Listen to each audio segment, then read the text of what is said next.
Hello again, everybody. I am Gary Godsoe, and welcome to Velocity Online Racing's coverage of Round 6 of Season 5 of the VOR Iconic Series, coming to you from my hometown, Indianapolis, at the Indianapolis Motor Speedway for the Indy 250, presented by Dan Inch with ALZ.org. Joining me in the booth, as always, is Clendy. Clendy, you got a chance to drive the car a little bit, and we could talk about what you discovered when you did do your test laps. But the temperature out there, at least the conditions, don't seem too challenging right now. It is 73 degrees ambient, 94 on the track temperature, humidity in the mid to 50% range. But what we're going to see out there driving-wise, what do you think this setup has for us today? Yeah, racing sometimes is a lot like baking a cake. You can take all of the perfect ingredients, just the right amount of butter, just the right amount of sugar, and it looks like it's going to be really good, but sometimes something goes wrong. You would think that we're going to see really packed up racing with these cool overcast temperatures, but for whatever reason, the car on the track today just feels really bogged down, really gummy, almost like the tires are stuck in mud or in molasses, to go with the cooking analogy or the baking analogy.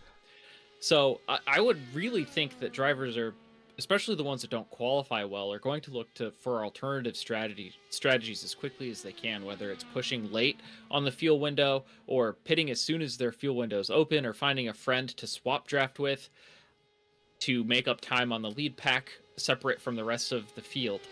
I really don't think you're going to see a lot of separation, but I also think you're not going to see a lot of opportunities for passing. I don't know if it's the middling humidity or just the track temperature, which is just a little bit higher than you'd expect with 70 degrees ambient with no sunlight on it. It's just about 100 degrees. It just seems these tires are just not activating the way we think they will. Maybe as the track usage increases through this long race, we could see more opportunities for passing and the setup to dial in a little bit closer, but this is really similar to the last time we were here in this series. The setup allegedly is exactly the same, and the weather is just a little bit cooler, and that race was a banger. It was an absolute certified classic. But today, we'll be lucky to see, I'd say, 5 passes for the lead, unfortunately. But that, it's a different type of race. It's a strategy race. Well, we never know what these drivers might pull out of the bag of tricks, and to make it a little bit more competitive out there. Let's take a look here at the points coming into today's race, with qualifying getting ready to end here. And here are the points. Maddie Sinclair tied with the points with Salvazzi. Each one of them with strong finishes over the last couple of weeks to put themselves in position at the points head right now. Then Jesper in second, Liam O'Sullivan in third. Former points leader Daniel Hesse, who did not have a great race in the last round, he's still in fifth, only 12 out. Then we have Pim, Julian, Matthias, Edson, and Jonas in the top 10. And then you see on the other side of your screen the remainder of the top 20. Still very close in terms of really the top 7, top 8.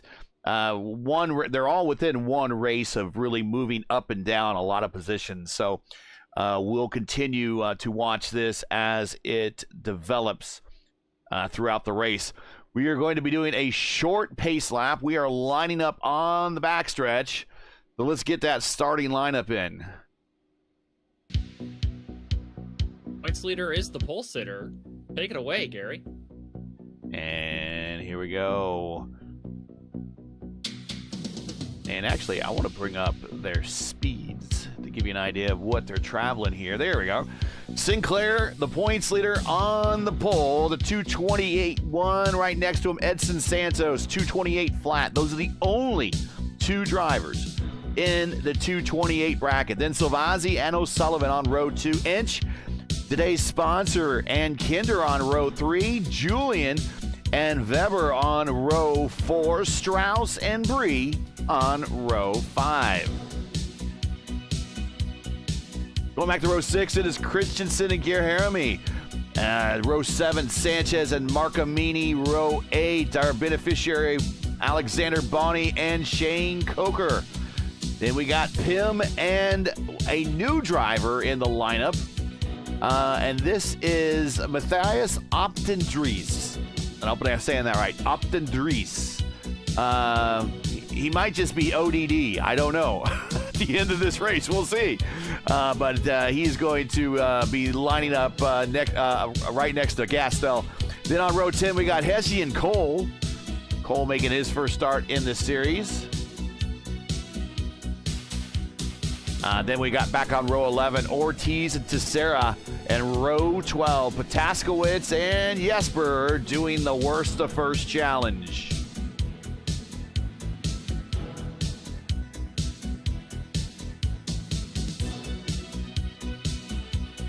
Keep your eye on that 2 car. Not only is he fast, but he's a thinker. I know that he's had his thinking juice tonight, so we'll see what he can do from the back of the field today.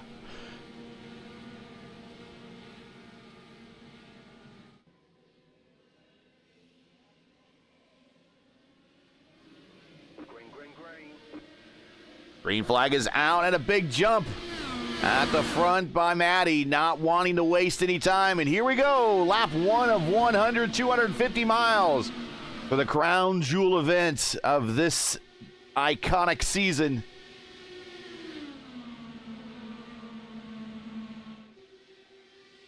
Three wide down the backstretch. Santos, O'Sullivan, Salvazzi. Salvazzi tucks back in. Right behind him, it is Kinder and Weber.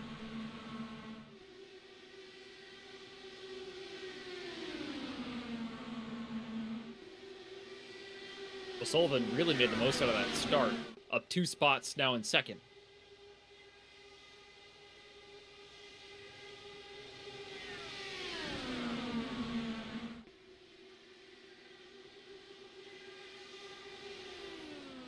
Oh, contact through the short chute. Rick Sanchez got sent for a ride. He gathers it back up. No worse for the wear. I don't even think he has damage on his ad blocker. Great save from Rick Sanchez.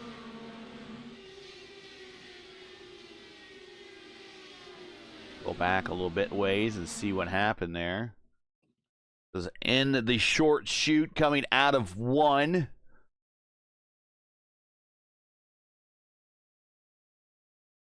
And it might add a little help on the outside and some dirty air, possibly. We'll see what happens here. Oh, yeah, he just kind of he didn't. I don't know if he knew there was a car on the outside or not. Gary, I take it all back. Liam O'Sullivan perfectly executed a slingshot around Maddie Sinclair for the lead.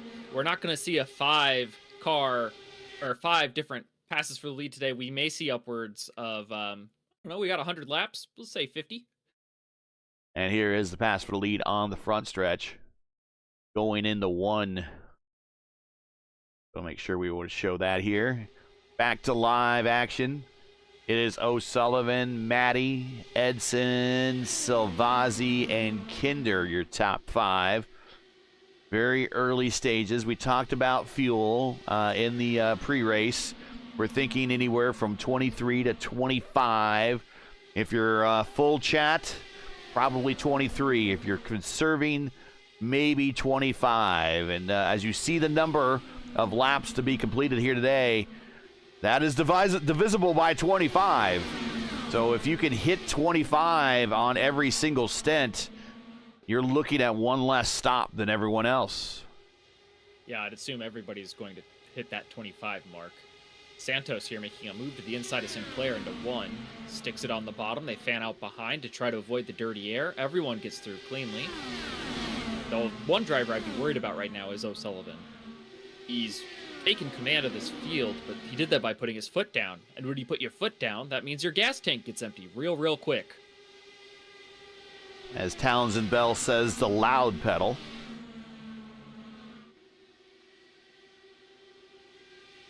Weber taking a look on the inside of Julian through the short chute in the 4. But now Matthias Strauss getting the run, and he's going to use the draft of Julian to help pull him along, but not able to close the door. Cannot close the deal. Keep Strauss back in 8th.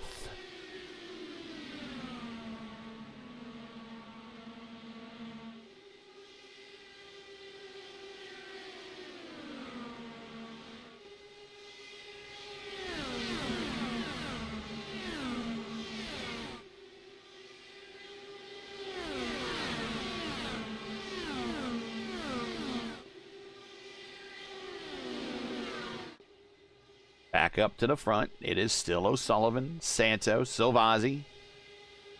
Sinclair now back to fourth. I mean, one by one, everyone's kind of ganging up on Matty at the moment. There we see back to the battle between Strauss and Weber. Weber gets squeezed out of that one. But he's back on the attack. And there is right now. Yeah, Kinder couldn't quite pull that off. You see Sinclair's making no real attempt to block the advances on the bottom. I think he's fine with all of these fast cars in front of him breaking the air. And pass for the lead in the one. Santos to the top. All right, 2 down, 48 more to go.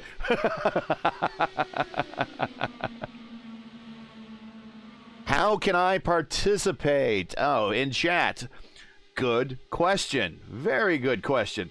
So in the description, there should be a link to a Discord server, and that is the VOR Velocity Online Racing League's Discord server. And there you can click on that, sign up, and you'll learn more about the series there. And then you can sign up for the series on the Discord server. The car is free. You already have this car, part of your iRacing base subscription. All you need are the tracks and the desire to participate, and you too can participate in the series as well. So that's how you do it. This link is in the description of the Discord server, and sign up to the Discord server and learn more there. Yep, I just linked it in there in the comments for you, Sammy. So if you're still in chat, go ahead and grab that. While you're here, thanks for chatting. We encourage and appreciate everyone in here saying hi. Craig Forsyth, fellow IndyCar regular, in here, sometimes in the Iconic Series, but I know he's got work commitments. I think he's taking a break from last night's 500-mile race in the Elite Racing League's Warriors for Peace IndyCar Series. Only 2 cautions in a 500-mile race, and the second caution came out on the white flag lap. You guys raced all night long, 3 wide down the backstretch. You guys did. Matty Sinclair making a move for second. Yeah, back up to the front here. Silvazzi now in second. Santos in first. Kinder, Sinclair, Strauss, they were going 3 wide there for a while, but they've all straightened it back out.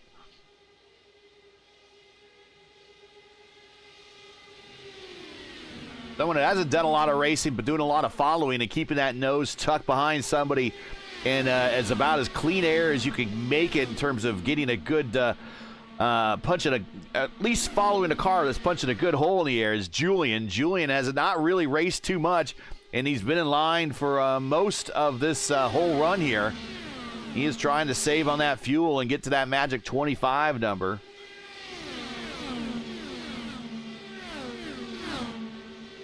There's Vitor and the other leaner energy car getting around Dan Inch. There's Dan sponsoring the race today, along with ALZ.org. Yeah, thanks so much to those sponsors who step up to make these events feel even more special. We had that 500-mile race last night in Warriors for Peace, which had a title sponsor. These iconic races are pretty good about finding title sponsors for the crown jewels, so always good to see those guys step up. If you can pay a visit to their web pages or shout them on socials, that'd be awesome for the series and for the sponsors themselves. Jesper Orman up 8 spots. We just saw him get around Shane Coker for 16th. Tell you, man, it's all that thinking juice he drank. What else? What other liquid is in that thinking juice, though? Well, it's just like Michael Jordan's special sauce that Bugs Bunny had in Space Jam. Well, that'd be Gatorade, right? I think it was just water. I think that was it was all placebo. Dan Inch down the backstretch, getting a pass attempt on Bonnie, going into 3. Bonnie stays high. Both these guys staying high. Bonnie way high in the corner. Inch on by. Each other giving a lot of room there. Wow. Saw Orman coming off of 4, getting really up close and personal with the wall. It's his favorite pastime, seriously, in this car. It starts in the back, knocks down the wall, finds way to the front. That's the Jesper special, really. We need to find a demolition company sponsor for him. Oh, Coker getting acquainted with the wall again. Now he passed Orman. Now Orman getting the spot back. Coker doesn't look any worse for wear. I think he'll be okay.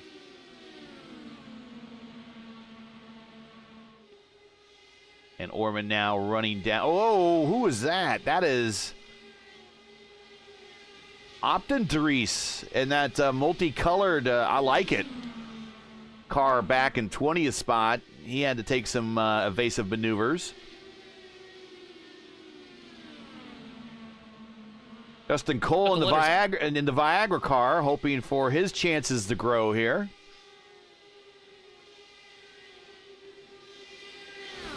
Back up front. You may not like it, but that's what peak sponsor performance looks like.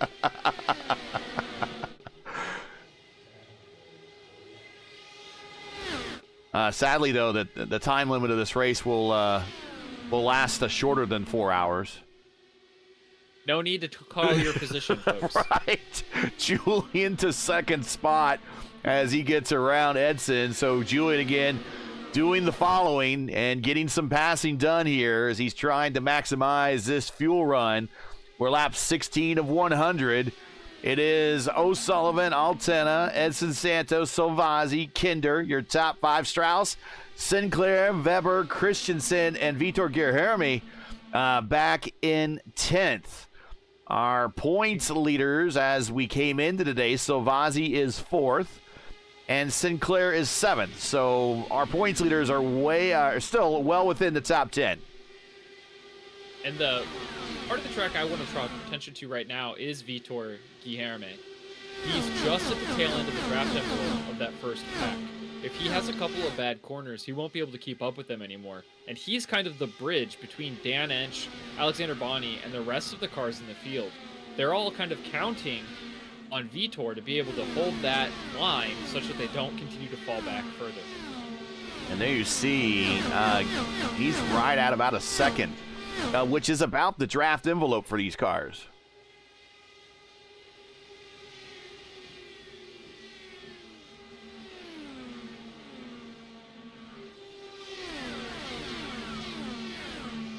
Oh, Bonnie's in the wall in the short chute. Sanchez is going to capitalize to get around on the outside in turn 2. So does Orman. We're going to go 3 wide down the backstretch, and I think Bonnie might be going to the escape road. No, he's going to stay low, allow the traffic on by on the high side.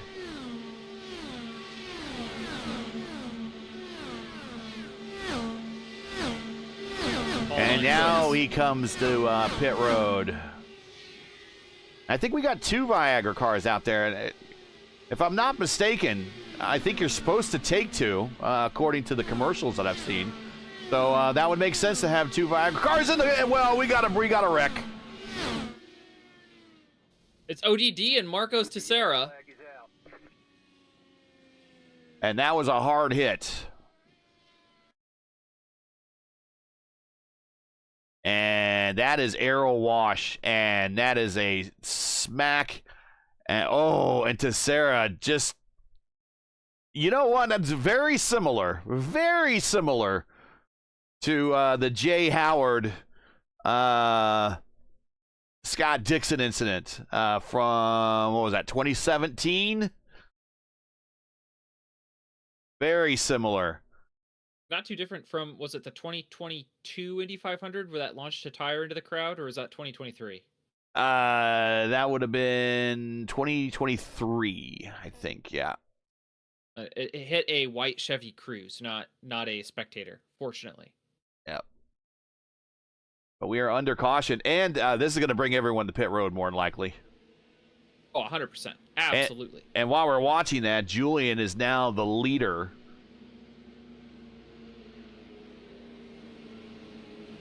And I'm sure I'm going to hear about it. That you didn't get it on the stream when I took the lead. So what There we're were gonna cars 50 feet in the air, Julian. That is way cooler than you passing for the lead. Sorry, buddy.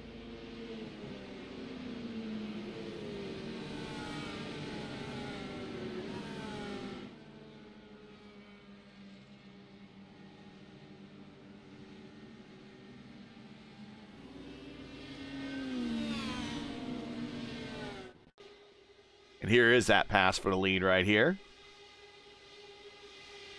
Just to the inside, and then as they go through the corner, a little bit further on back, you'll see, actually not in that shot, that's where the caution occurs. Anyways, back to live television here. As everybody coming to pit road as we thought they would. So this is going to change things up a little bit. It's the next stop, if they can even go 25, will still be before lap 50. Yeah, so now basically the savers have to save really hard for the rest of the race. Otherwise, this will make it just a straight up race to the finish, where everybody's going to be going full beans the whole way. So I think this is really good for the racing product, actually. Forsyth, according to the commercials I've seen, Hey, I just see him on TV, man. Or in Golf Magazine. I read it in an airplane magazine once. Well, I was in my very formative years when Viagra broke in big into sports marketing, and I would remember they would always play the commercials during NASCAR races, which I watched every single one over the air, and they didn't have room for the disclosures, and that's like my job now, right? Is to look for disclosures in advertising. Always would say, see our ad for full disclosures in health risks or side effects in Golf Magazine. And I'm like, how am I supposed to get a copy of Golf Magazine? Like, is it golf for like old people? I had no idea what any of it was at the time, right? But why would I need to buy a golf magazine to read about your medicine? There we see Bonnie getting the wave around. And also on pit road, coming off of the access road right now, Jesper Orman came for an extra splash. So maybe he's tipping his hand, showing us that he is trying to be a super saver today.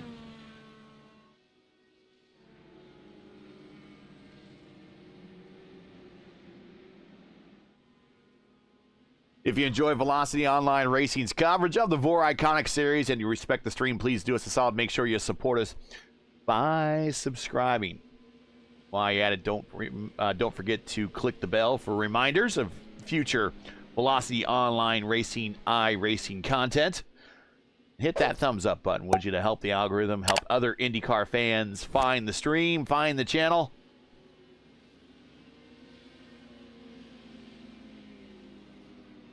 Next race for us is next week. We go to Kansas. I love that racetrack. It is like the perfect mile and a half in my book. It'll be Kansas next week for the Iconic Series and the Indy 500 for the IndyCar Championship. That's next weekend here, all on the Velocity Online Racing channel. Coming to green flag, lap 22 to 23 of 100. Your leader, Julian Altena, Liam O'Sullivan, Edson Santos, Patrick Soy. We got spinning out in the back. That was Bonnie. His car may not quite have been fixed after he pulled off. Oh no, he just jumped it a little weird. He got a little antsy on the start, but he did a good job backing it down and saving the car. Jesper said, thank you very much. That's one less spot I have to worry about later. Moves himself past Pro Paskowitz and is looking to latch onto the back of the field here. Side-by-side racing on the north end of the racetrack. Back down to the front. Silvazzi to the inside of O'Sullivan. Going to bring his teammate Seb Kinder with him. And here comes Matty. And all of a sudden, wow, Liam O'Sullivan lost 3 spots on the entire south end of the racetrack. I'm certified 100% a believer that Matty Sinclair was saving before, and now he's not, as he barrels to the lead into turn 3. And Christensen to the inside. That is Strauss. Next up for Christensen is Santos. What I tell you about that caution being good for this race, Gary? We're going to see some flat-out passes here for the lead. This is awesome.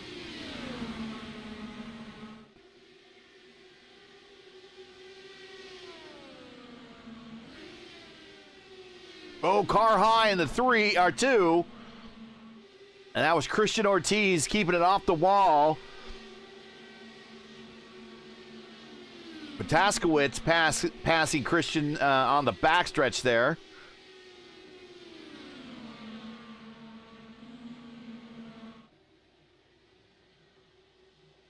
Addy going to the inside of the racetrack, trying to break the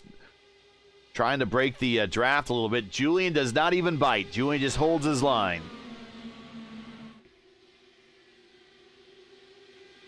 I know Julian's on a new wheel today, but it sounded like he was holding his mic open and didn't know that it was on, going down the front stretch. Interesting, he shared with me that his old wheel has ceased to function, and he's racing on his old wheel. So it's a T150 or something or other. I'm not familiar with fancy wheels made after the year of 2012, so... I thought it was a power brick issue, so it was the actual wheel. Okay, that's going to be expensive.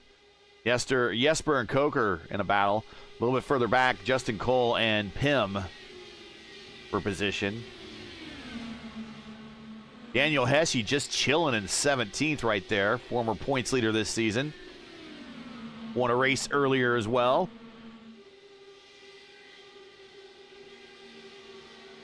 Christian Ortiz trying to bang down that turn 2 wall.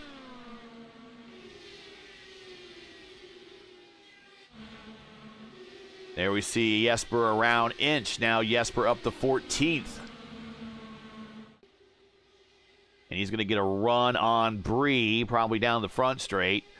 Here's Strauss to the inside of Christensen. Bree to the inside of Marcamini.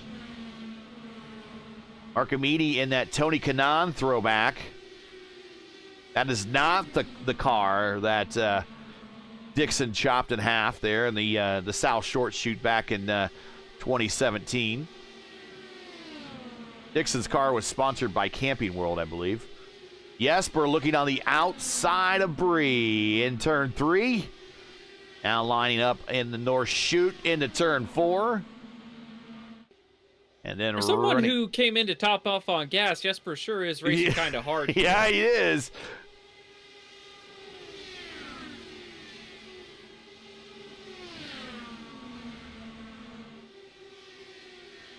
Jesper. The Swede with the speed. Oh, we got a car in the wall. Bonnie catches and collects it. But that was a close moment. Check this out. A little bit further back in time. Watch. He got down to the rumble strip or the former rumble strip area. And a lot of aero wash in front of him. And the thing is, the car behind him, Cole, could have very easily not paid attention to that closing rate and piled into the backside of Bonnie. And we have a 2-car incident be under caution right now. So good job by both those drivers. Yeah, and great quick hands by Alexander just to be able to pop that car out of the power slide and back into full control. That was basically a full lock left, then full lock right. Zip, zap. As quick as you can snap your fingers. Really, really good job there. It is Sinclair, Silvazzi, Altina, your top 3. Kinder and O'Sullivan, your top 5. We're lap 30 of 100 now. Third of the way through this 250-mile race. Crown jewel event for this season of the Iconic Series. We're at the midway point.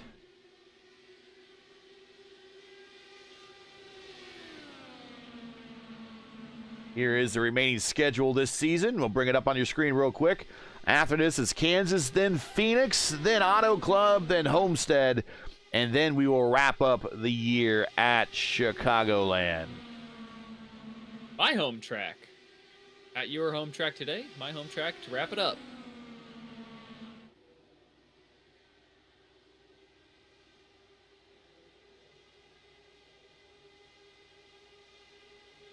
And back in the early USAC era of IndyCar, used to be multiple races held around Indianapolis for a single season of IndyCar racing. We would have, of course, the 500, and then they would go to the road course at IRP, where Mario Andretti won his first ever IndyCar race.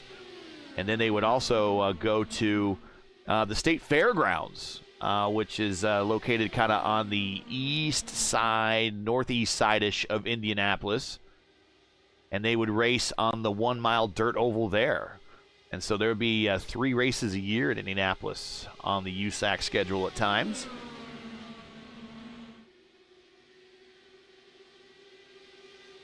The road course at IRP is one thing that I would still like iRacing to go out there and scan and collect that.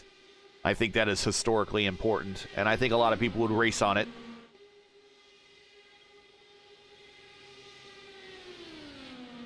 Eschi around Marcamini now, the 16th. Marcamini falls back a couple spots. I think the key here is if you really want to do fast passing is you just stay on the attenuator of the car in front of you, and as they pass, you go right with them. Had a little bit of a choo-choo train. Yeah, we saw that happen to O'Sullivan earlier. These cars are so draggy. If you're not directly behind the car in front of you on the straight, you're going to be losing a ton of speed.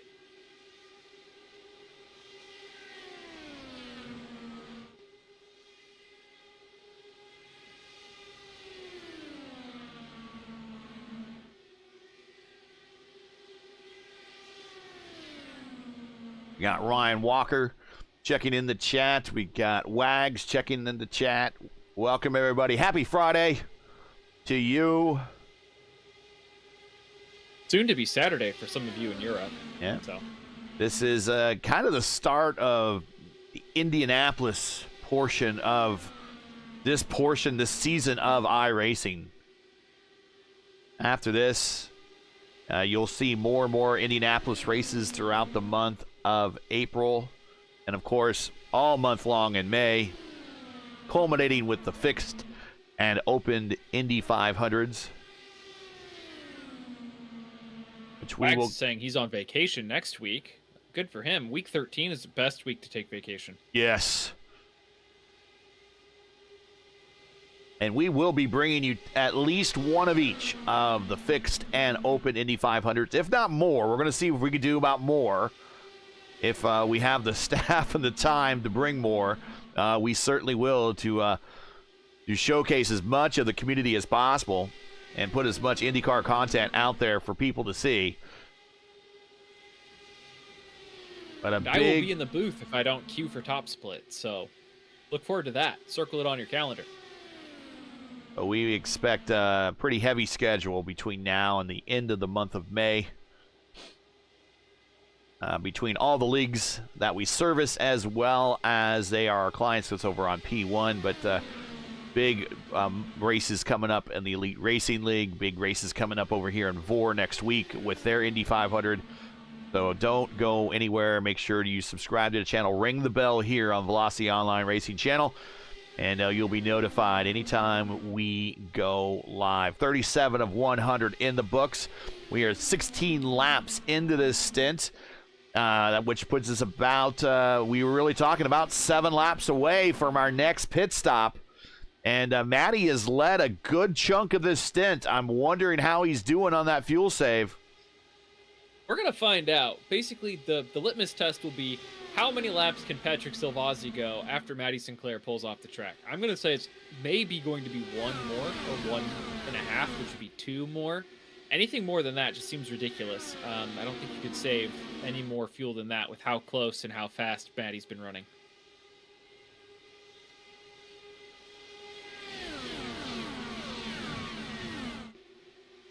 Everybody in single file, maximum fuel save at the moment.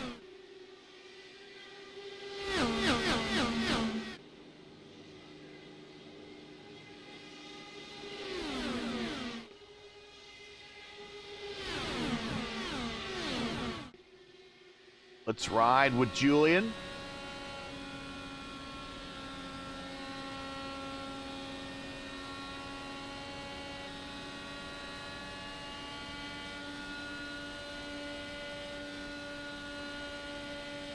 He's just rolling out of it.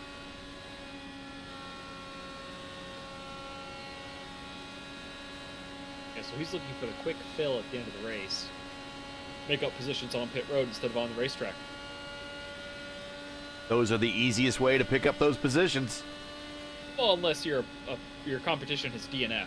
That one might be a little bit easier. Right. Race smarter, not harder.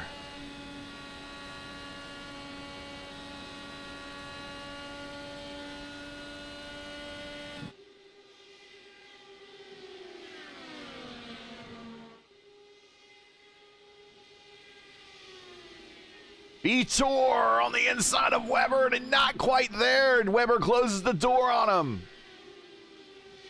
He gives the Brazilian a Brazilian clear. Vitor's like, man, my teammate was up there. I was trying to draft with him. What are you doing, Jonas? Or Jonas?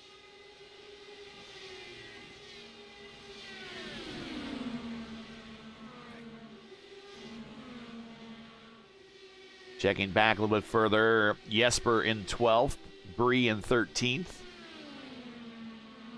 Jesper's very close to being in trouble. He is basically at the very edge of Rich Sanchez's draft, who is at the very edge of John Christensen's draft. It looks like Orman is working with Tim Bree. Caution! Oh, trouble in turn 3. Oh, It's Weber, wow. I think. And it's Jonas Weber, but we watched... No. Vitor heard me. Jesper had to do a Santino. Watch this. Jesper went down. If actually in that portion of the track that Santino did a very similar, he went down to the apron and through the grass to the access road to steer clear of that. That is a full-on Santino. And what happened to Jonas Weber?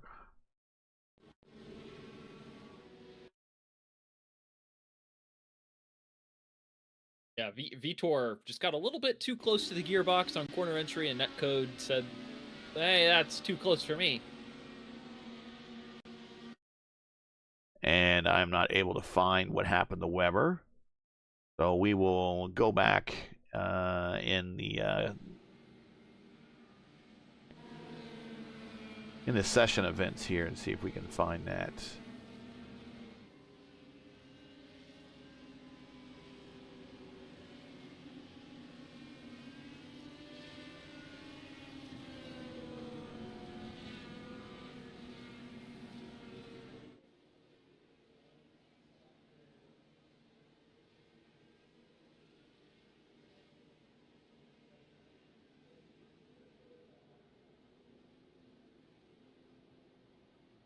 And we're coming to pit road here real quick. Stand by.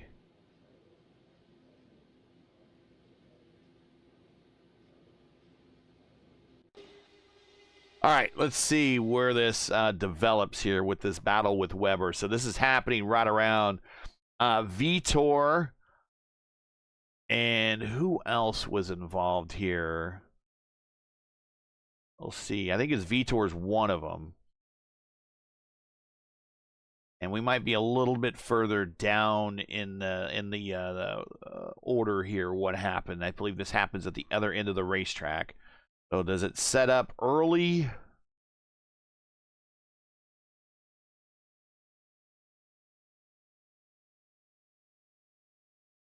And bear with us that there was really no there was a caution, but there wasn't an incident shown in the logs. It was just a 4X.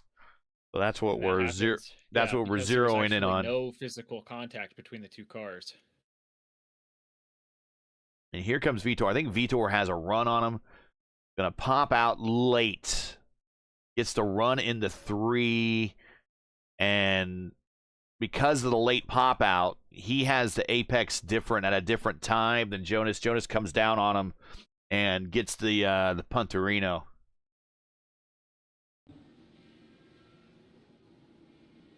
So this was, again, a very fortunate time for everyone to come down pit road. Again, 22 laps into the stint. Very much what happened the first stint. We were right on the cusp of making those first stops. So the first and second stops now have been done a little early. So we're still looking at, Clindy here, 2 more stops to get home. Absolutely, and those 2 more stops are going to require a little bit of save because we're not at 50 yet, right?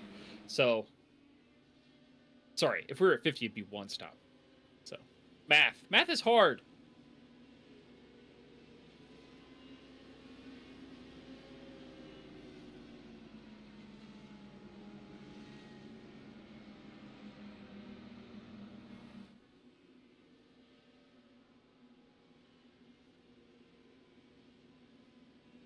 And before we go green, the Indianapolis 250 is presented by Dan Inch with the Alzheimer's Association and ALZ.org.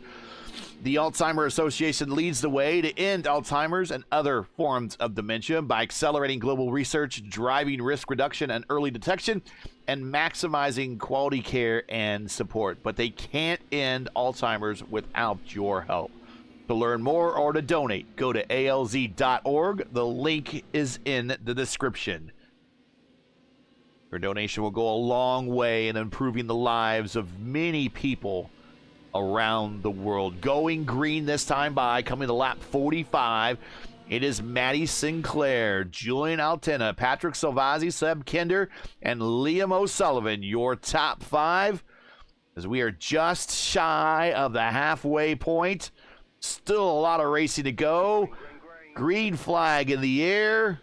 We're back underway here in Indianapolis, and we're wrecking in the back. That was Vitor again. Twice his nose has sniffed out trouble.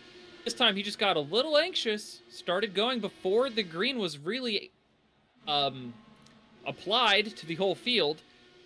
Standard procedure in this league is to react only to the car in front of you to the green flag. And that did not bring out a yellow. No, it did not. So Vitor and Jesper are left in the dust now.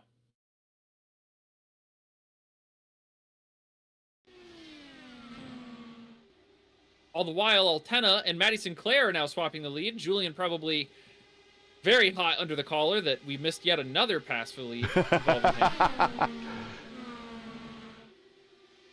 And just a real quick reminder of the rule set for today. 85% fuel. So they're not running at 100% fuel capacity. They do have 5 sets of tires for this race. 5, 1 in the car, 4 in the pits, I believe is what we still have.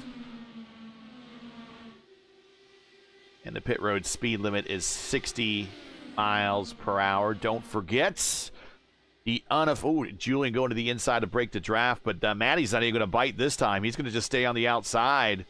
We're going to go out side by side in the one. Draft, Gary. I think he's trying to slow them down so that way his teammate Liam O'Sullivan in that second train can catch the 3 leaders at the front.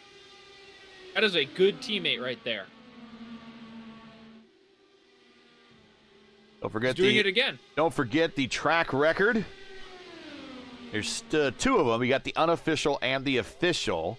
And then you have the official single, the official 4-lap. Is set back in 1996. So nothing has come remotely close to these speeds anytime since. The unofficial lap record, 239.260, set by Ari Leindijk on Fast Friday in 96, is Sinclair to the inside of Julian. I don't know if we'll ever see another 239 lap here at Indianapolis ever again. We shall see.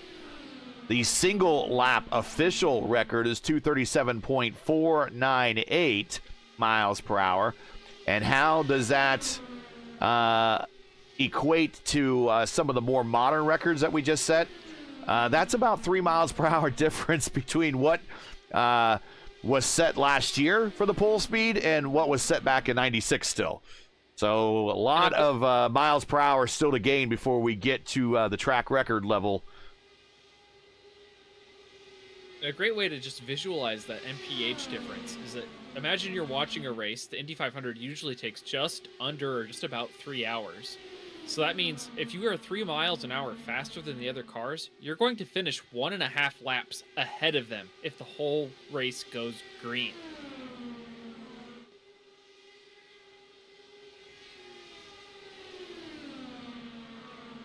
And now we got lap traffic in front of the leaders.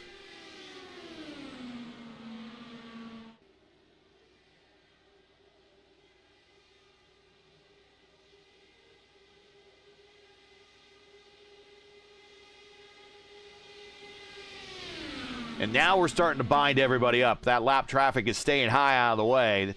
That is VOR.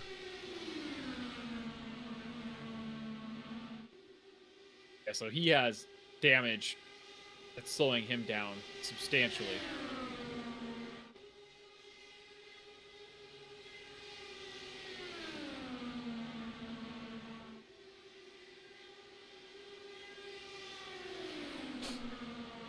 Yeah, the pole 4-lap record set by Scott McLaughlin in 2024 was 234.228. So that was just set last year.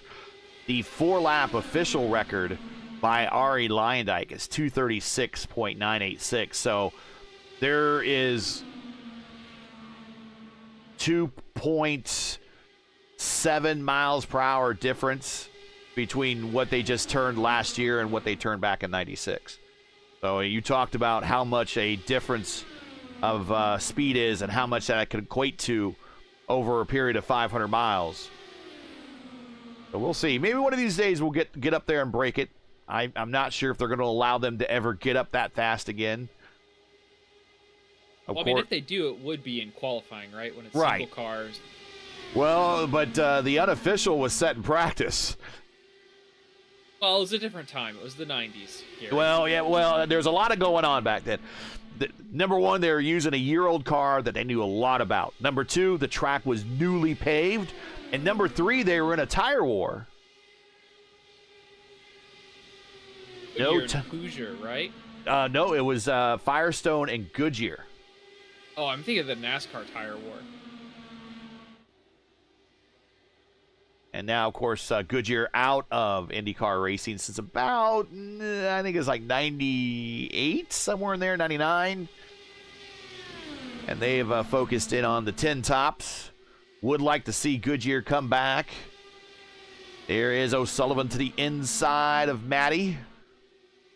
Well, this is a 5-lap plan that's come to fruition for Julian Altena. He raced Matty like this for the last handful of laps just to get Liam exactly where he is. And then they're going to team up and take control of this race running 1-2.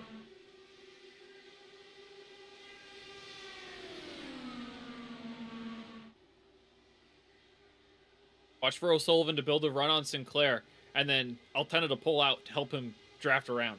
Yep, whoa, just like that. Whoa! A lot of pump faking there as they were going down the front stretch.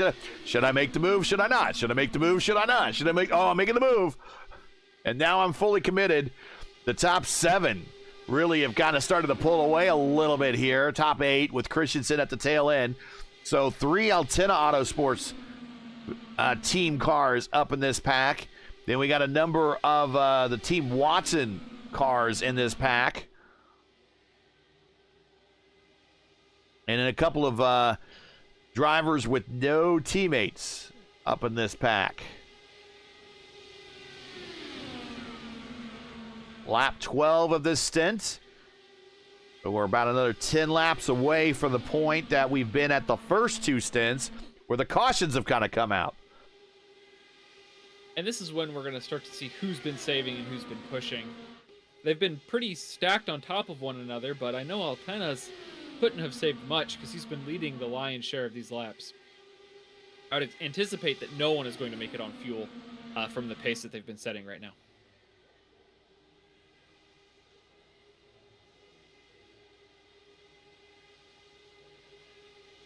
And that second group, led by Tim Bree, they are trying to stay in line and work on reeling in Christensen, and they are starting to do it. I have the gaps there. Bree to Christensen. Actually, now Sanchez to Christensen is less than a second.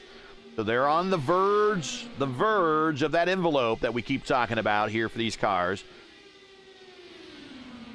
Again, I wish iRacing would come back and do one more development run at these cars and tweak them just a little bit and extend the draft envelope of these cars out to at least what the IR18 is, if not a little bit more. With all the wing elements and everything on these cars, they are punching a huge hole in the air, and that draft envelope really should exceed well beyond the half of a second to a second that it can. It should be more like a second and a half to 2 seconds with the way that these things punch a hole in the air. Barry, I think the first shoe has dropped. I think Altena and O'Sullivan have shown their hand. They are going to go full push. They're starting to swap, and I think they're trying to break away from the rest of the leaders. I would not be surprised to see them even pit early to get on their own cadence and start swapping where Matty Sinclair and company can't ride their coattails while they're setting these fast lap times.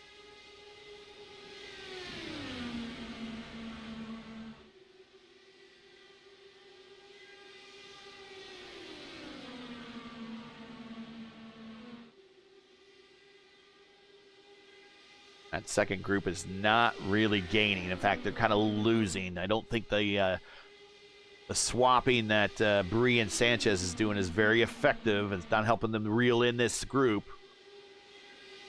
Yeah, the issue is O'Sullivan and Altena swaps are so good, right? They're so fast. This front pack is getting towed along, and they're saving fuel. And that second pack is just grasping at straws at how to go as fast as, honestly, 3 of the fastest drivers in the series all up front here.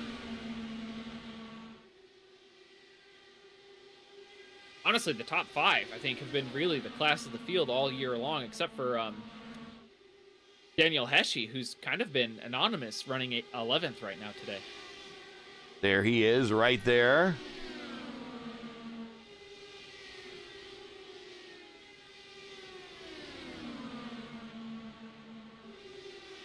Minus, of course, Jesper Orman, who plays with his food by starting last.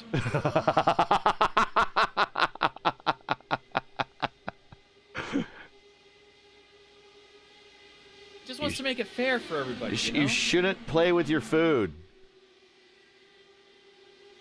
You shouldn't play with your food.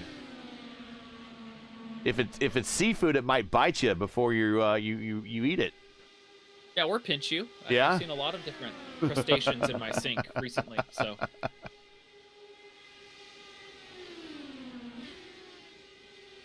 Yeah, it's been a somewhat hot point of debate in the community discords about what to do when starting the worst to first challenge. I think Hamilton Akabueze is pretty famous for putting that challenge on himself in almost any race that's not, quote, worth like any money for him, right?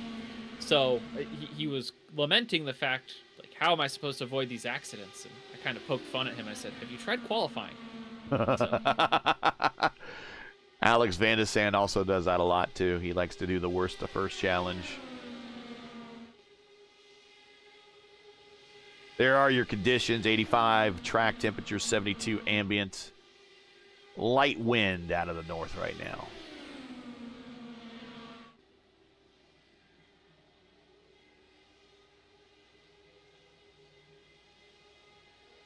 As we're coming up on stops and everybody more or less is single file, you want to take us through the field, Gary? Yeah, let's do that. Edson Santos just sets the purple lap that time by 2:22.4, but our leader is Liam O'Sullivan. He's up at the top along with his teammate Joan Altena in second. Matty Sinclair has been at the front all day today, started from the pole, currently third. Edson Santos, former series champion, in fourth. Patrick Silvazzi, your points leader, co-leader coming into today. He's in fifth.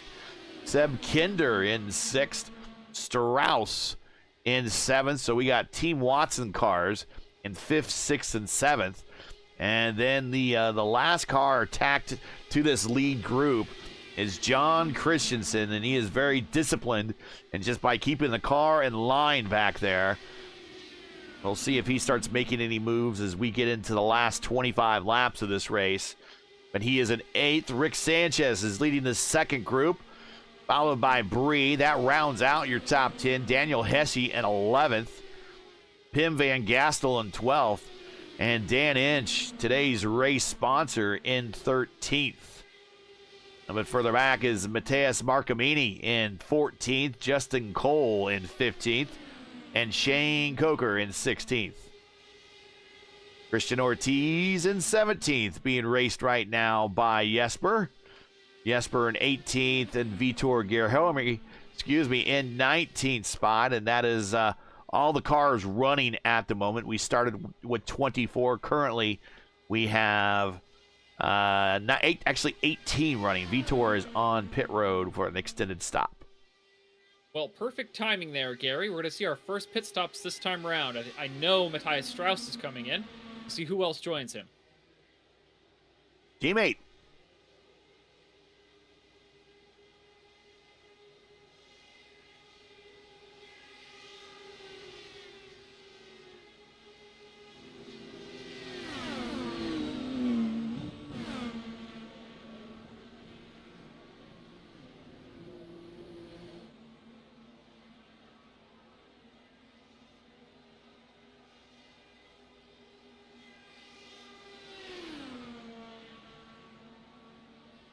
'28 is done, and 97 is done. They are down and away, back in line the way they came in, and now they have to push, but they're not going to be good. They still got to make another stop to get to the end.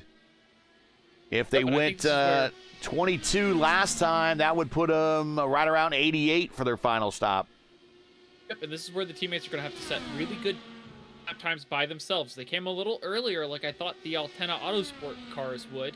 But we'll see if their swaps can be just as efficient as those at the lead, and they can pull away from this lead pack and not give them the draft, because they're only about 5.5 seconds up the road here from the leaders. Oh, and Kinder blinks out. Now he's back. More cars on pit road.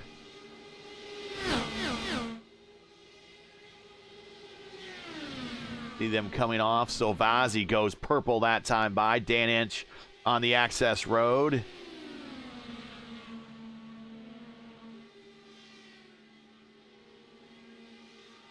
And now Christensen, he is out of the draft, so he needs to either hustle it the best he can or hope that his pit stop is good enough that he can regain some of that lost position on the racetrack.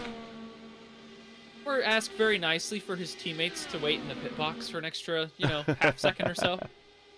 I would not do that for my teammates. No, not in a race with skin in the game. Carb Cup every day. Here, no way.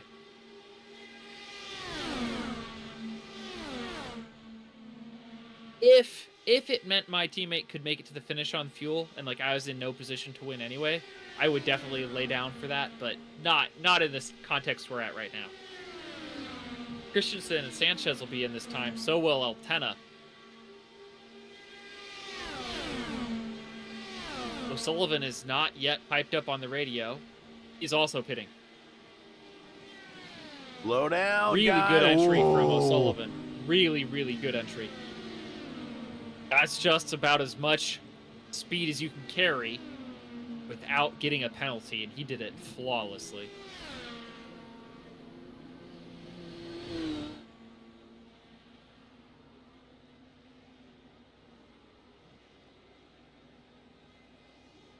Edson Santos going further on fuel than anyone else. What else is new? That is not new. That is old news. This man has a right foot that can apparently refine fuel. As we see Heshy and some other drivers coming down pit road.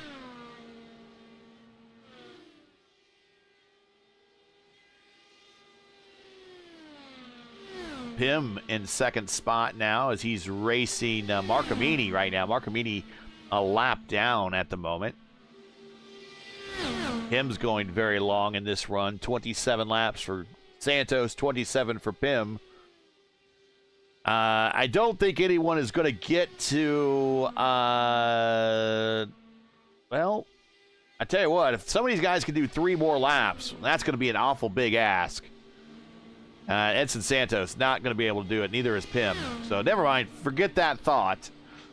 I told you no one could make it on fuel. They're all going to stop again. If someone had to do 3 more laps, that actually would have been the final stop occurring now. Yeah, but 3 more laps is 7.5 miles. It's so far. And with only 15 gallons in the tank, it's much harder to save those extra laps because a stint is naturally shorter. The longer the stint is, the easier it is to save.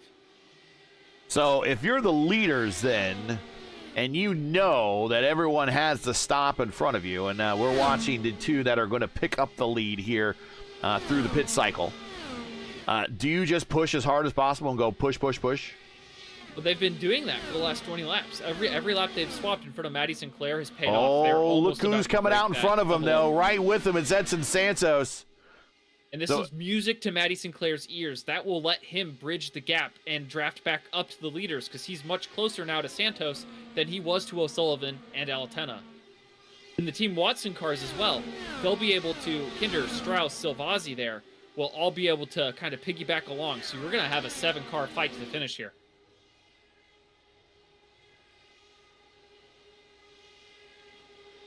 So these guys are just going to push, push, push. They know they have to stop again, so you might as well just run as hard as possible. Get those tanks. Well, go ahead. And Santos has the leg up here because he will need less fuel than these other drivers on the final stop. Adriano Pinheiro did it yesterday in the 500-mile race at Auto Club. He was on pit road much, much shorter than the rest of us because he only took 12 gallons or something, whereas the rest of us needed 17. And that is the slowest portion of the old pit stop process. And the main reason because of that, if you see their stalls on pit road there, the fuel tanks are gravity fed. So they're not pressurized, not like an old Formula One. Those were pressurized. They are gravity fed. So that means they use good old Newton to, when they engage, the flow of the fluid comes in through the hose based upon the speed is based upon how much fluid is actually in the tank. And the lighter the tank is, the less that flow is. I don't think that is actually carried over here in the sim. I think the flow is universal. It's the same rate all the time. But in real IndyCar racing, especially if you watch like the 500s and later in the race, when they come to pit stop, the pit road, their pit stops are typically a little longer because it takes longer for the fuel to get to the tank because of the gravity feed. And there's no air vent exhaust system in the hose in IndyCar. Not anymore. Like in NASCAR. Not anymore. Yeah. There used to be. If you see them back in the 80s and the 90s, sometimes you'd see a second hose being hooked up to a car. And that would have been the air vent.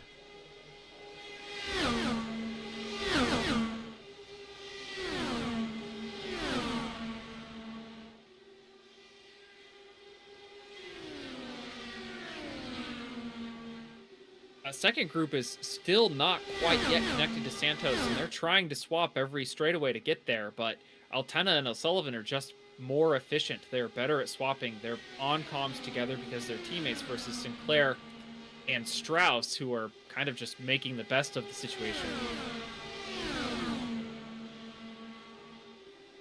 Well, maybe Matty impresses the Team Watson guys, and they invite him to the squad now.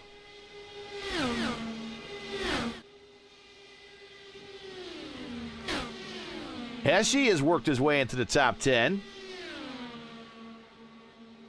Up 10 spots on the day. Not a bad day's work, but I'm sure he'd love to get a top 5. That would be at the end of the race, though. If he keeps that top 10, up 10 spots, that would be your Luis Gonzalez Nunez P1 driver of the race. He loves to point that out, and I love the fact that he does, because sometimes that driver in the lineup that has like 10, 12, 11 spots gained at the end of a race, they're not always on the podium. They're sometimes 5th or 6th, 7th or 8th. They're not on the first page necessarily, but they're worth a shout out, because making up 10 spots from where you start is pretty hard. Very hard. Very, very hard. If you watch the Tuesday night top splits, you know that I am a terrible qualifier. And more often than not, I have to claw tooth and nail from 12th to get to second or third. And a lot of the time, I bring my teammates with me, so they'll get the biggest mover event from LGN because they'll have started 17th or 18th and worked their way up to 5th or 6th, and I started 12th or 14th and made my way up to 3rd or 4th. So chat saying Santos wins this race if it stays green. Nelson Messias, the gas man himself, is here. He says go Daniel Hesje. Wags agrees that Santos wins.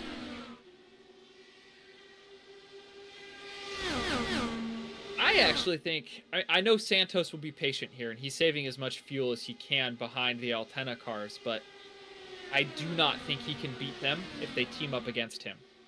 And that plays into the hand of the 4 cars trailing.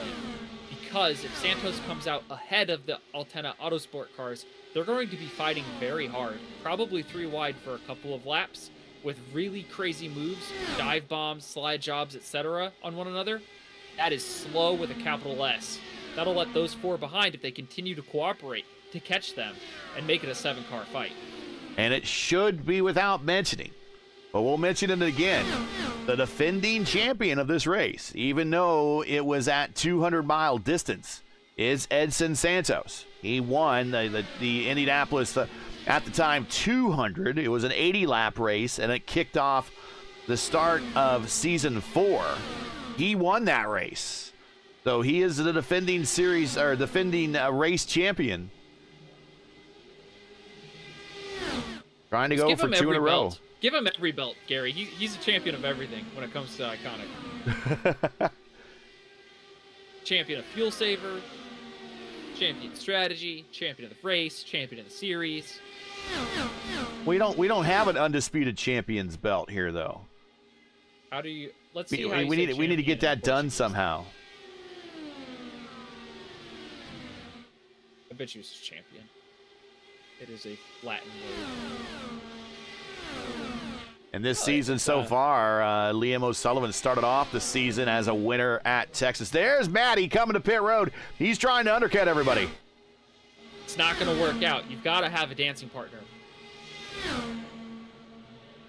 However, if he gets a yellow, he will cycle to the lead because he's the first car to stop, and he will not go on. This is a huge gamble, and sometimes in order to win, you must throw the dice. He's going to roll it here the best he can. And he's going to do something else that no one else is doing. And sometimes the only way to win that race is to do the strategy that no one else is willing to try. So he is down and away. New set of tires and just enough fuel to get to the end for this final 20 laps. If I'm Maddie Sinclair, I am howling on the microphone. I'm saying, Christian Ortiz, please slow down. Please swap draft with me. You've got nothing going on. You're a 1 lap down. You're in 17th place. You can help me win this race, buddy. We could be best friends. New besties. Jesper Orman won the next 2 races of the season at Michigan and Milwaukee. Daniel Hesje got his first win in the series at Iowa. And Edson Santos had the big win at Kentucky a couple of weeks ago. Looking to go 2 in a row here on the schedule and 2 in a row here at Indianapolis. Edson Santos in 3rd spot.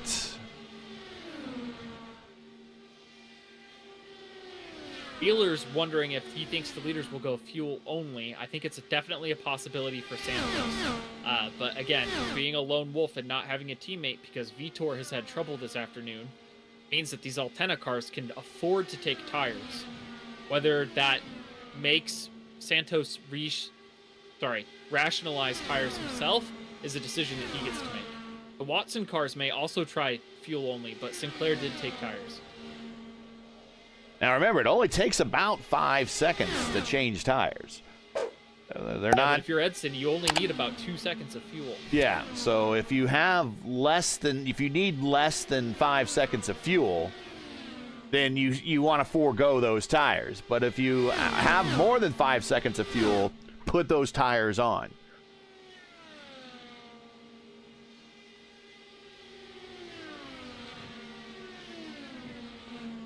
Gary, does your overlay tell us how many lead changes we've had at the line today? Does not. We'll have to wait for Sim Racer Hub, but I think it's pretty close to 50. With the swap drafts that these Altena cars have been doing, I think it's very close to 50. Strauss has had enough of following Silvazzi, pops out and pulls ahead. I think they're now deciding that they're going to try to work together.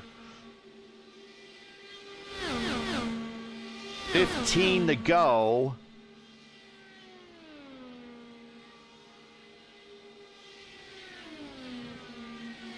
Once again, if you're just joining us, you are watching Velocity Online Racing's coverage of round 6 of 11 of the VOR Iconic Series, coming to you from Indianapolis Motor Speedway. And here we come, all the team watching guys coming to pit road, and they keep it off one another, but they've got it close. It got down pretty quickly. That may put pressure on the front pack to do just as well, if not better. They do have a gap. They can afford to not be as aggressive on pit entry. Pit exit is also difficult, especially if you're trying to maximize the draft with your teammates. You do have to lift coming through turn 2. Otherwise, this setup just wants to push you out into the grass. Let's see if they get anxious or excited here, exiting after their final stops.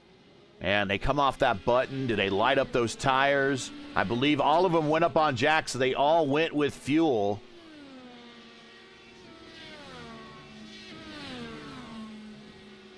Now, Silvazzi's a little too far ahead to be sharing the draft with his teammates. He did a much better job in the box. He stopped right on his marker.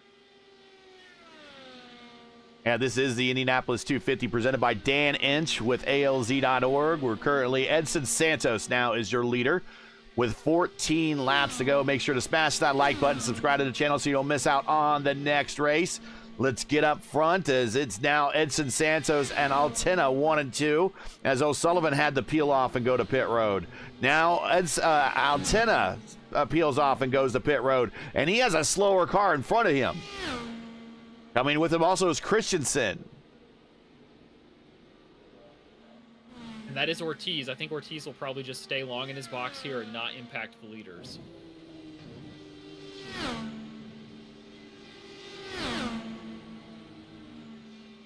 Oh, he's coming on out. This is going to impact Julian. Now Julian's out and he's in front of. Julian took fuel only. Okay, so he needs to watch his tires right here. He needs to lighten them up coming off of off the button. Christensen went up on jacks. Here they come. Here comes a teammate. And that tells me O'Sullivan didn't take tires either, because their times on pit road were just about the same. But look, O'Sullivan came out right behind Rick Sanchez. That was really good for his lap time. If anything, Santos is just burning time out there by himself with no drafting partner. He's coming up on Christensen, but I don't know if it's going to be enough to counteract the lost time he's already had. Julian in the box, 3.9 seconds just for the splash. 12 to go. Edson Santos, your leader. Tim Bree moves up to second. Pim Van Gastel third. Justin Cole fourth. And Liam in fifth. But all of those drivers ahead of Liam are still going to have to stop. Santos 19 laps into his stint. Bree 19. Pim 18. And Justin Cole 20. So anytime those drivers are going to be coming to pit road for final stops.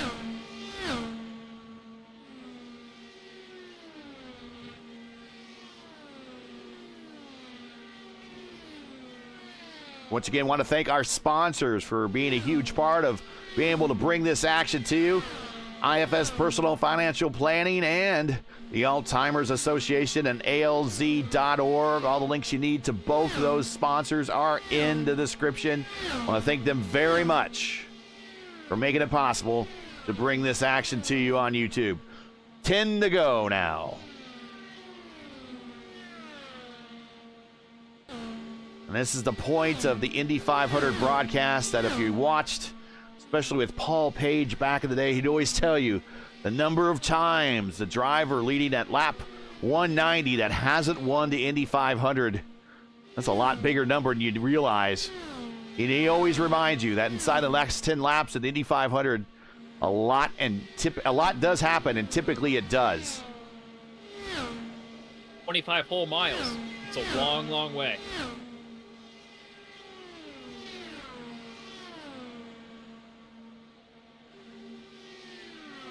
Quite literally more than a marathon. Like 25. Marathon's 26.3. Yeah, so it's less than a marathon. Not by much. Yeah, but a 25 miles, give or take, is probably like from the front door of the racetrack to where my house is. I would say on a single trip, 25 miles, I would give or take. I'll have to look that up to be sure, but. Oh, wow. Getting close on the front stretch with Christensen going into one. Hesje down low. Something happened to Matty. He is back at 11th.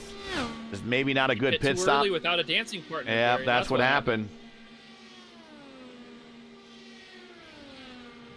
Just look where Kinder and Strauss are compared to him. That was 4 laps of swapping that Matty did not partake in, and that's the gap. That's the difference.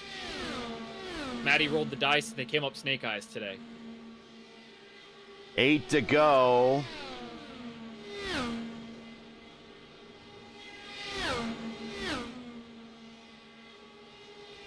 I think Santos is trying to play it long and hope for an end stage caution here so he can roll to the finish line without burning fuel.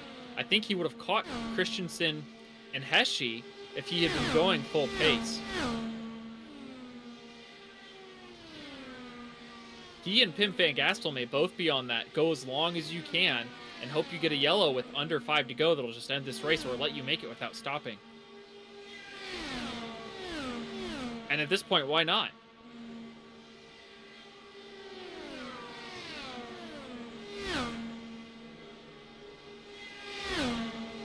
Glendy is actually 27.9 miles from my house to the Speedway. Off by 2.9. I was just rough guessing it. I knew it was right in that neighborhood. 6 to go, and let's ride with Santos. Let's hear if he's lifting. What is he doing? He's barely in the draft envelope. Maybe not even in the draft envelope. Well, 0.8 seconds. He's on the cusp of it right there. The car's in front of him. Does Hesje, his country mate, help him? Does he have to get a splash at the end, sometime here in the next 5 laps?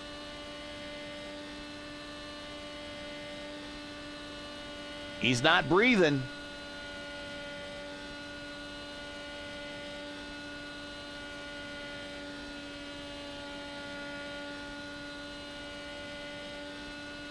I mean, he's at a really steady pace. You don't hear the engine getting much faster down the straights. But he is slowly getting faster down the straight, so he's pulling, but not pulling any high revs. Very constant revs through the corner. Oh, here he is. This is it right here. Pretty good entry from Santos. He didn't push the issue as much as the Altena cars or the Team Watson cars, but Liam and Julian, I think, have just about 3.5, 4 seconds over that second pack. And O'Sullivan has really gapped Altena here. And they need to hustle because they are still on the north end of the racetrack, coming down through the pit area now, through the front stretch. Edson's going to come out just behind Liam, maybe side by side with Julian. Oh, this is going to be close. This is going to be... he clips the grass. We're going to be side by side down the front stretch, down the back stretch, excuse me.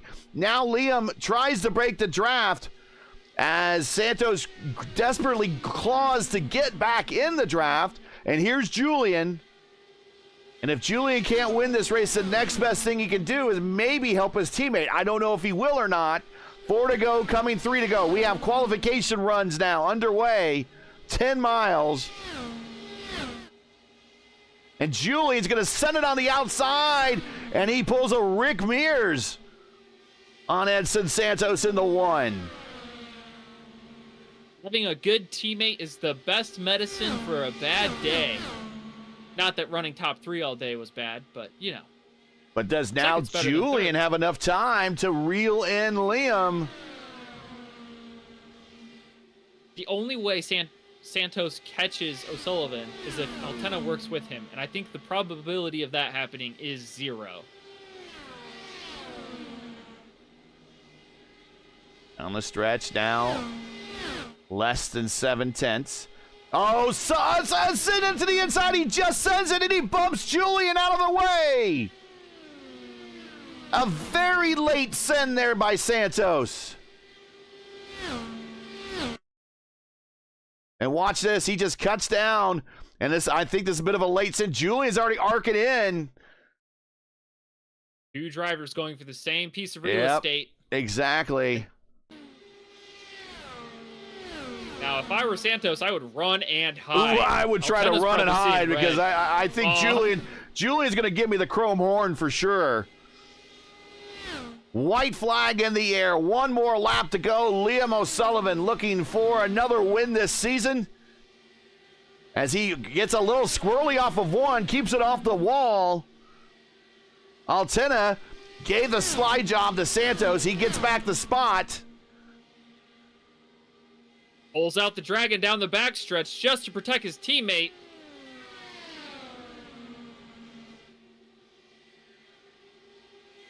And Liam O'Sullivan through 4 down the front stretch. He's going to win the crown jewel this season at Indianapolis. Your winner today, Liam O'Sullivan, over 250 miles.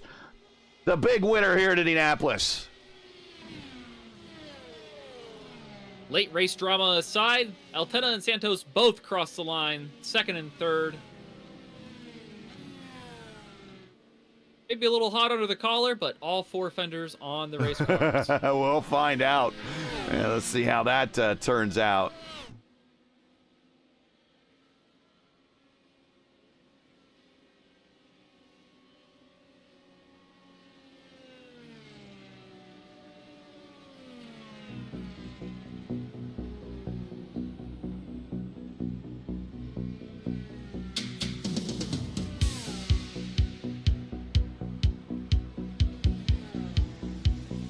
And there you see it, Liam O'Sullivan with the win by about a second over Julian in 2nd there. Edson Santos in 3rd.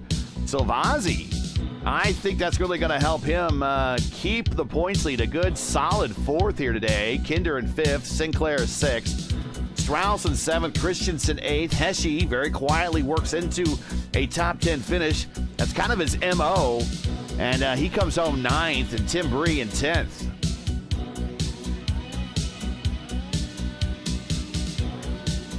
We got Pim in 10th, Marcamini in 12th, in 11th. Coker 13th, Sanchez 14th, Cole 15th, and Ortiz, Inch, Orman, Gilherme, and Potaskowicz, your top 20. Weber, Bonnie,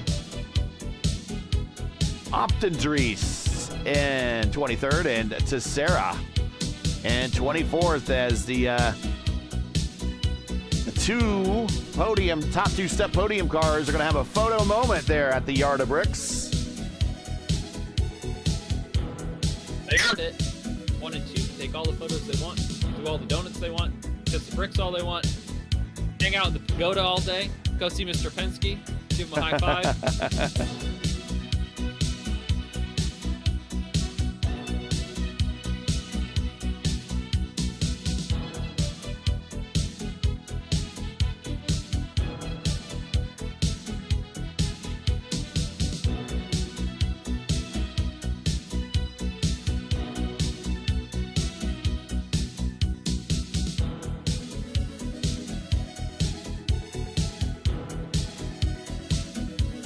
Winner in the waiting room, but not all right. P2 or P3. They might be having a bit of discussion themselves.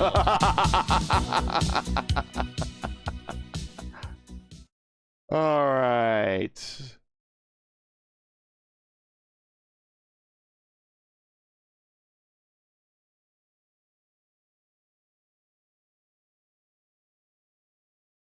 And let's check out the room here and see. We should just give another second, see if Edson wants to come or not. If not, we'll bring up Julian first. Understand if we need to let tempers cool off a little bit. Always easier said than done sometimes, certainly with the, there he is. We will bring him on up now. Maybe save the waiting room a little drama. We'll see. We'll bring him up now. And here he is, Edson Santos. Last time out here at Indianapolis, got the win. And looked like it might be another shot for you today, but had to stop late for a splash of fuel. Come home third. Congratulations. But talk about those final closing laps racing against Liam and Julian. Hello, Gary, Kyle. Hello, everyone. Hello. So, hello, interesting race. So, all of us, of course, love to run in Indianapolis, right? And today it's a longer race than the previous ones, with 100 laps.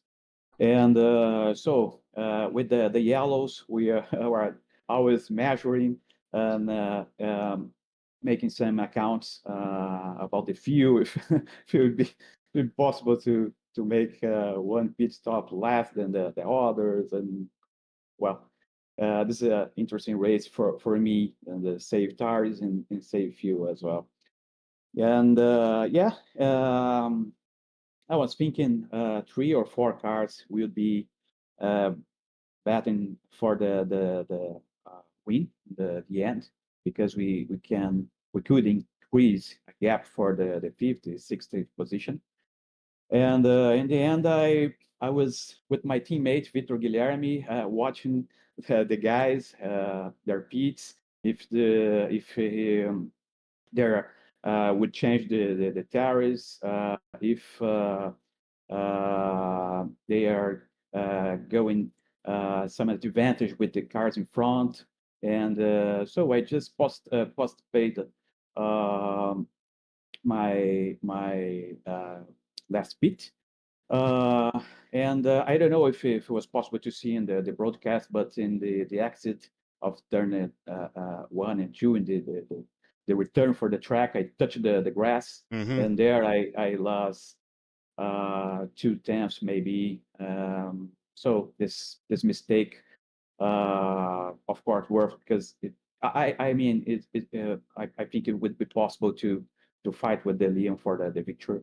In the end, my tires were pretty bad, and it's pretty hard to battle with the Julian, but third place, it's good for me. Recovering myself in this season, because I didn't take participation in two races, and maybe I can gain some positions in the championship, and so who knows, in the end, battle for some position in the end, like a title or P2, P3 in the season maybe. Go ahead, Clindy. Yeah, we have a bunch of races left to go, so hopefully you can mount a bit of a championship comeback. I called you the champion of everything today, and you're definitely the people's champion. You got a lot of fans in the chat often, Edson, so you and your leaner crew, always happy to see you guys turn up to the track. But you talked about it, and we saw it on the broadcast when you touched your right sides on that access road grass. Was that because your tires were hotter than your previous green flag stop because you kept them on instead of changing tires? Or is that just nerves trying to race down the fastest 2 cars on the racetrack today? And actually, I guess there are two huge facts that, because of course, going to return of the track, the tires with almost 30 laps, it's lighted a little bit, and more than I was expecting. And so when I touched the grass, always I lost the car. For me, it's a luck situation to hold the car in the return for the track. And so in this kind of situation, that I don't know about you, but it's a little bit nervous, like to to go out the pit lane and to make everything well with old tires, and so maybe I could be more conservative in this turn, the return of the track. Maybe I would get the 5 6 tenths of early, and maybe fighting for the victory. But as I said, P3, it's a good position. I'm not sad at all. Good to hear you're not sad. I'm sure there are a lot of happy people rooting you on. So, do you have any friends, family, shout outs, or sponsors you'd like to mention while you have you in victory lane? Finishing third today gives you the microphone. I appreciate it. First of all, to thank my teammate Vitor Guilherme, was helping me after his accident. Unfortunately, he could not finish the race. And for all our teammates here from Brazil, Linear Energy, and my wife, my children, and that's it. You'll see in the next race. All right, congratulations. We'll catch you next week when we go to Kansas. But it's Edson "The Rock" Santos, the people's champ, coming home third today. We do have updated points, and I'll point out that Edson is now 8th in points, and we still have a long ways to go this season. So congrats. We'll catch you at the next one. Thank you very much. See you guys. All right. And next time when he comes back to Indianapolis, finally, The Rock has returned to Indianapolis. I don't think he'll do that anything, but yeah, that's I a want good to smell thing. what he's cooking. That's for sure. Well, if you're going to name him the people's champ, it's going to be hard for me not to call him The Rock. But here we go. Julian is coming up next. He is the defending champ. He is here in the booth. So let's just get the big question out of the way, the closing battle with Edson. Your take on it, sir. You did come out on the higher end there. You did come home second, but it looked pretty dicey down there in turn one. Yeah, I mean, it all evened itself out at the end there. Honestly, I think he just let me have it because he knew that he turned in a little too late. So yeah, I mean, it happens, especially when you're racing for a podium that late in a race. Like, I'm really upset about it. I was at the time, but when I realized I would say, I know when, you better than that. when I realized he gave it back to me, I was also like, well, I mean, it's very sporty, so I just said thank you as well because it takes two people to race, and if Yeah. somebody is respectful like that, I'm the same way, so I expect it back from a couple people, including him, and he showed me that's the way he wants to race as well, which is great. Um, that's the way I like to see it. So. Um, like I say, incidents happen, and he made it up, so it's all good. But yeah, the race overall was really good. I finally finished again. Yeah. Um, I was saying during the race, like maybe this wheel failure is a slice of luck, and then I immediately knocked on wood during the race to not have that come back to me later on. But um, yeah, it was a fun race. Swapping with Liam was interesting with this wheel because it doesn't have a zero. It always turns either 1 degree or more. So it was difficult to actually go straight. But yeah, we made it work, and I think we gained a decent amount of time. Liam got held by a lapped car coming out of the pits, and that slingshot in by me and Edson there on the delta. So yeah, that helped him, and he pulled it off. So he did a great job there. And then of course my battle with Edson is the topic that we all talked about and saw. So kind of speaks for itself, but a pretty good race despite what the expectations were. I mean, I guess going in, the setup was the same as last season with a bit of a longer 6 gears to make passing a little easier and not top out. And it raced very much like it did last season. We were fearing a little bit of a snoozer, but luckily it didn't turn out to be that way. So all good. Go ahead, Clendy.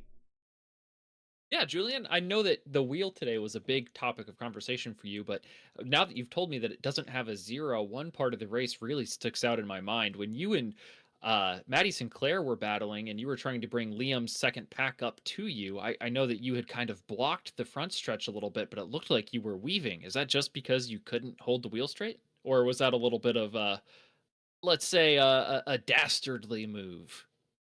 If it was actually weaving, I was probably unchecking the tires for the last stop because I know one time I weaved around quite a bit trying to find that option, which is difficult to do with one hand on the wheel and one hand on the mouse. So I think that was it.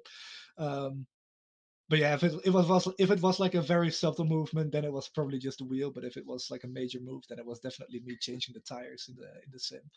So yeah. Well, congratulations on the top 2/3 of the podium sweep this afternoon. I'm sure you've got friends, family, and sponsors you'd love to shout out. You're the benefactor or the promoter of this series, so glad to see you have the microphone today to get all your shout outs out on stream. Go ahead. Yeah, I want to shout out Matt Wagner for apparently being in the race somehow. I think he's messaging me about something that happened in this race, and I don't know. He didn't want to. Oh, that's about another race. Okay, never mind. I misread that. No, but I want to thank everyone on the team, especially those who came out, John and Liam. John still got away with the top 8, so that was a pretty good result for him. Of course, double podium for us with Liam and myself.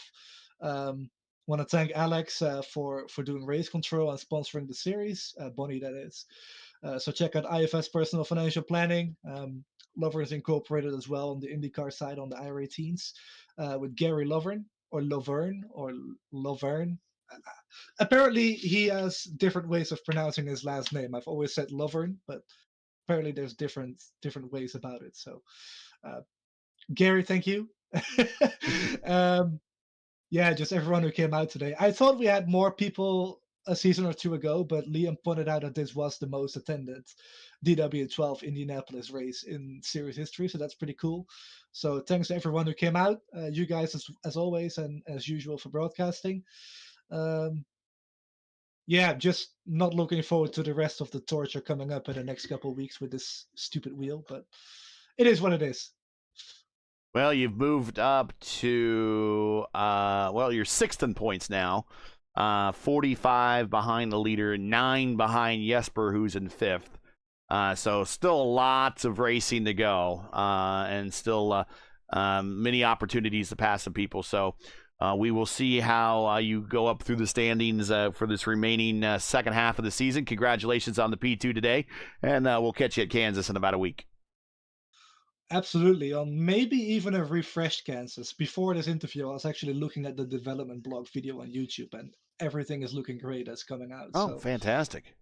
Hopefully we get the new Kansas, but yeah, to quickly come back on points, I'm not really going to look at the point standings too much. I'm just going to try and help Liam gain what I can for myself in the races, but Liam is going to be the priority, I think, going forward with, what is it, 4 or 5 races to go? Yeah. 5. So yeah, I mean, I'm a race win out. I don't, with a field that's competitive in the top 8 in points, you're not going to make that up. So focus is going to be on getting Liam the title, or at least get him as close as possible to it, and then we'll see what happens with me. But that's a secondary worry, I guess. So we'll see.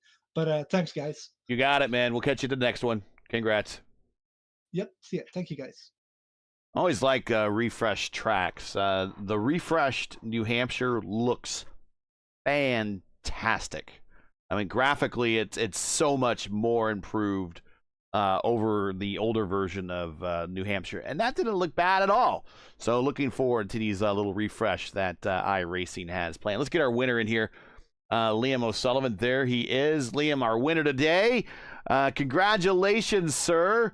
Big win here at Indianapolis, and maybe a little help from your teammate behind you to kind of keep the heat off you, to allow you to make this win a little bit more bigger margin of victory than we've typically seen in the past. But congratulations on the big win. Talk about it.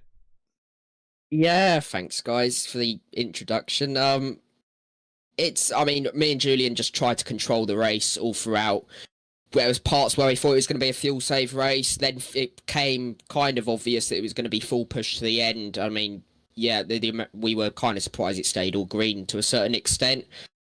The plan was always right at the end there to pit one lap apart from each other just to avoid us hitting each other. And it would have been the three-way fight at the end. The only thing that allowed me to break away was, I think it was Rick or someone. I exited the pits like exactly 0.5 behind him. So my build-up speed was massive through 3 and 4, which probably gave me about 0.6, 0.7, which with the draft window being so small in these things, when Julian comes out the pits, he's 1.5 behind me, and then Edson a second. So that's what allowed me to break away, was just having a good stop, which would have put me ahead. But then making sure I break the draft range was to have that car in front of me. So that, again, almost Rick for 50%. Thank you for being in the perfect part of the track. But yeah, it was a good race overall, good clean race at the front. I thought the setup is not as pack racy as we've seen before, but especially after losing this race by what I think it's 9 thousandths, I've lost it by 800ths, and had it won, then Edson tries a fuel save strategy that works. I mean, I felt this race I deserved and got the rewards after a while, especially after the last 2 races in both series with wheel disconnect issues, 0.075% chances of getting screwed over under caution at Iowa. But yeah, overall great. Another good win to get another at Indy, especially the points are so close. So make sure, especially Jesper's had a few wins when I haven't capitalised. It's been a poor run of form for me, so hopefully this kick-starts it again, especially going into qualifying tomorrow for the main series. Yeah, leader in the points by 12 over Silvazzi now. So you jumped Silvazzi as now the new points leader. But Clindy, we noticed a trend with the points leader this season. Go ahead with your question, and I might want to even ask him about the trend that we've noticed with the points leader. Is like everyone gets to the lead, and then nobody wants to lead after that. Yeah, that was exactly going to be my question, Gary. You took it right out of my mouth. It seems like the points leader is allergic to having the points lead. Liam, what are you going to do to play it safe, or are you going to keep your foot on the gas to extend this lead as the season winds to a close? I mean, the way I always think of it in my head is I deserve to be at the front just based on the speed I've consistently had every race, and the fact I haven't been there is frustrating to me. So it's nice to finally have it. I don't think I've had the lead this season apart from after round 1. Also, I mean, I led a massive part of the main series last season until the final race, until Jesper pipped me to that championship. So hopefully we can hold on to it this time, and unfortunately Jesper's decided to compete in this season's DW12s. To try and take that off me again. But yeah, hopefully we hang on to it. I'd like to think statistic wise that it's something I'm able to do. And especially when the drop rounds come in, I think we look pretty strong as well. So yeah, good momentum to build on. And since you've won this race, the crown jewel of the season, you can shout out any friends, families, sponsors, or anyone else you'd like, since you've got the spotlight here for winning the 250-mile event today at Indianapolis. Yeah, thank you to you guys, Mum, Dad, grandparents watching in Wales, London, all around the place in the UK. Also, Julian, massive help this race. John, well done. He had another strong top 10 to get back up there in the points, so it's a good team result. IFS personal financial planning for putting this all on and making it all happen, along with Lovins Incorporated and an Alzheimer's Association. And yeah, looking forward to the next one. Hopefully we can extend the points lead and make it a bit more comfortable than what it has been most of the season for everyone. Well, congratulations on the win. This is your second career win in the Iconic Series. Your stat line now reads 21 starts, 2 wins, 14 top 5s, 21 top 10s. But 2 wins this season are catapult you back to the top of the standings. We'll catch you in a week when we get to Kansas and see if you can hold on to that thing for the rest of the year. Yeah, thank you guys. It's been a bit of a drought before I've spoken to you, so nice to get it all here out. again. Yeah. All right, well, good to have you here. Say hi to the fam, and we'll catch you when we get to Kansas. Yeah, thanks, guys. And yeah, when it's a drought, once you get the microphone, it's tough to put it down. You want to get all your shout outs there. But Clendy, again, a new leader after another race. Not really a new leader, an old leader. He did lead after the first race because he won the first race. But it's almost like after every race this season since then, we've had ourselves a new leader. So again, another situation after another race. We now have another new leader, and we're going to now the second half of the season where no longer the focus is getting to Indianapolis. Now the focus is getting to the final race of the season and seeing who's going to be in championship contention then. Yeah, and it all comes down to maintaining championship form. We've had so many different competitors this year get out to big leads, start on the pole, dominate races, and throw it all away. Or maybe be in a position where they just needed to log a good finish and have their eyes get bigger than their dinner plates. Having temperance, having pace, being smart is really what's going to win you this championship. And I know Liam O'Sullivan has those pieces. We'll just see if circumstances can avoid getting in the way and he can bring this title home. Julian had 31 career starts now in the iconic series, 5 wins, 18 top 5s, 25 top 10s. Edson Santos, today was his 16th start in the season. He's a former series champion as well as Julian is. He has 5 wins, 15 top 5s, and 19 top 10s. So those are the stat lines for our top 3.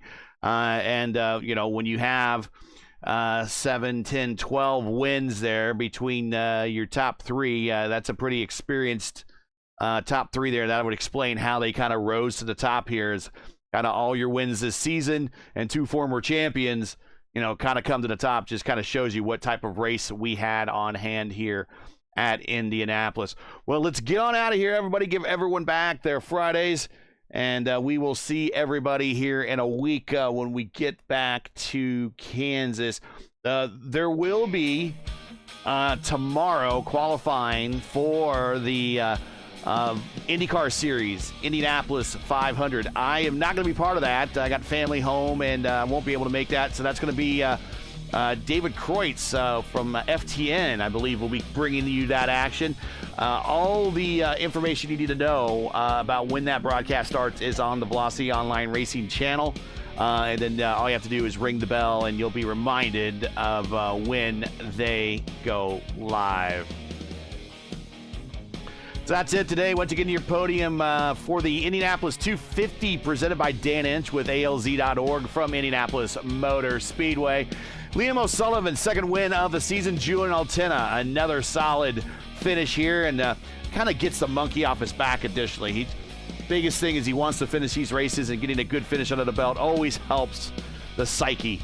And Edson Santos in third. Join Clinty and myself again next week for round 7 of season 5 of the VOR Iconic Series as the teams and drivers head to Kansas Speedway. Coverage, as always, will start approximately at 4 p.m. Eastern. Actually, that's going to be 5 p.m. Eastern because this weekend in America, we're having a time change, but not everywhere else in the world. So the Friday race will start at 5 p.m. Eastern, 5:00. So remember, of course, we're in a new season. We got a time change and everything. So for the correct broadcast time in your area, you can find everything right here on the channel at youtube.com and just search Velocity Online Racing. Now, as you know, the YouTube algorithm game is not easy. Please help support Velocity Online Racing and us with the weekly grind. Leave a comment below. Let us know your thought of tonight's race. And if you enjoyed today's coverage, support us by smashing like in the video. If you're new, click subscribe. And while you're at it, hit the bell for weekly reminders so don't miss out on more of Velocity Online Racing, other iRacing programming, including the IndyCar qualifications tomorrow. And then the Iconic Series again, 5 p.m. Sunday or 5 p.m. Friday, next Friday. Don't miss it. Today's race from Indianapolis is brought to you by, let's see if I got that right here. It's got all the sponsors here. Dan Inch and the Alzheimer's Association and ALZ.org.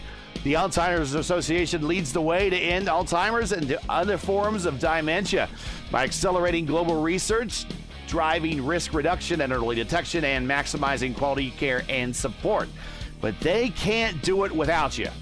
They need your help. And to learn more and to donate, that's the best thing, is you got to donate. Go to ALZ.org. The link is in the description. The VOR Iconic Series is brought to you by IFS Personal Financial Planning.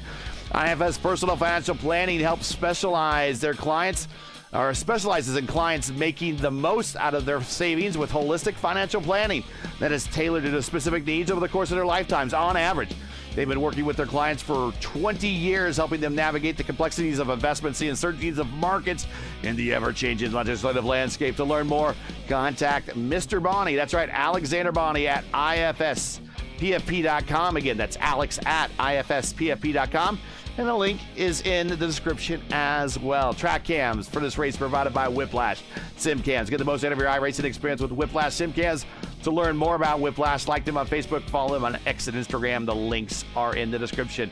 For business inquiries, to learn more about Velocity Online Racing and what they do, visit velocityonlineracing.com. Like them on Facebook or follow them on X. So for Klendy, everyone here at Velocity Online Racing, I'm Gary Godsoe saying to all, happy Friday, and thanks for watching. And to all of our men and women serving in the military and as first responders, Godspeed, God bless, and come home safe. Catch us again right here next week in Kansas for the next race of the Velocity Online Racing Iconic Series. We'll see ya.